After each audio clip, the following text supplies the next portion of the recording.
организациите ще обхванат, както винаги, две направления. Едното ще бъде очакваното изпълнение на бюджета на тази година, тъй като то не дава основната насока, по която да работим и на която сме разработили проект за бюджета за 2017 да работиме. Така че, освен законовите изисквания, да направим публично обсъждане за това. Това е и част от базата, на която се стъпва чисто в икономически план за разработване на бюджет 2015 година. Представяме на вашето внимание и намерението на община Варна за дългосрочен дълг и сме записали периода 2013-2015 година, тъй като това са дълг изключително и само, държа да подчертая, за обслужване на големи мащабни проекти от Европейския съюз в различните оперативни програми. Това не е дълг на бюджета, какъвто е за инвестиционни кредити и проекти, които теглим по принцип за инвестиционни проекти.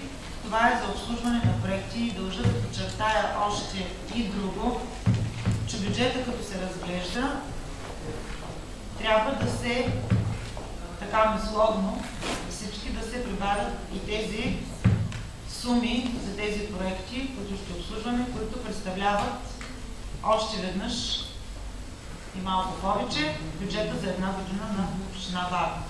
И тъй като тези проекти имат различни етапи на изпълнение, практиката се доказва, че част от етапите имат удължаване на срока, то ние не можем предварително да кажем точно колко и да заповем 2013, точно колко 2014.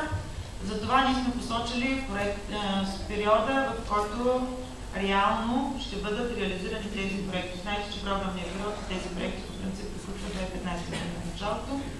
Така че при всички случаи този дълг ще бъде използван до 100%. Казвам то, защото това е максималното, което сме заложили до 2015 година. Искам да кажа още няколко встъпителни думи по отношение на законовите разпоредби. Това е изискване на Закона за общинските бюджети, публичното обсъждане на бюджета. И това публично обсъждане не е двустранен акт. Тоест днес тук с присъстващите в тази зала.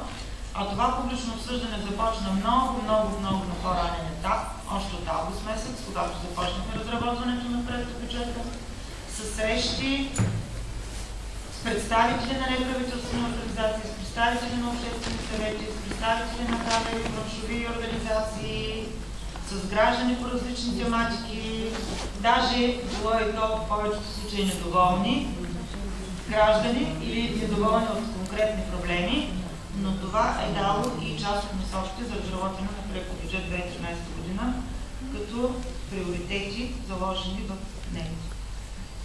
Не съм многословна, ще допълня само, че материалите, които сега ще презентираме, то много накратко, ако ми извините за това, са публикувани от една седмица на сайта на община Варна и всеки има достатъчно богата възможност при интерес да се запознае, а все още може да се запознава до внасянето на окончателния проектобюджет до Общински съвет, когато до тогава има време да приключим бюджетната година, ще имаме окончателен бюджет и ще имаме всички нормативни документи, които запълват базата от нормативи, необходими за цялостното представяне на окончателния проектобюджет за 2013 година.